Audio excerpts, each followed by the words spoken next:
हज़रत सैयदना अब्दुल कादिर जीलानी हसनी हुसैनी सोहणे गौसे समदानी शहबाज़ ला मकानी रहमतुल्लाह अलैह जी करामत बयान कयूं था। एक भेरे साईं जी ख़िदमत में 70 मुरीदन रोज़े खोलण लाइ दावत अर्ज़ कई।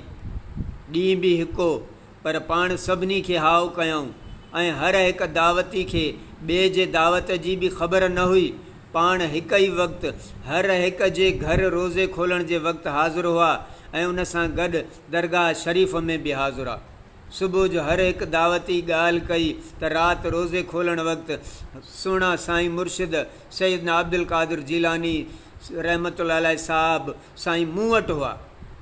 हिकु ख़ादिम ख़्यालु कयो त साईं जन त रोज़े खोलण वक़्तु दरगाह में हुआ, ॿाहिरि कोन वियल हुआ।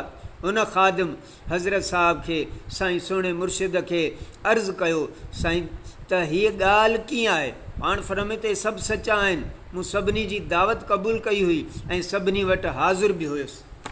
सुभान अल्लाह।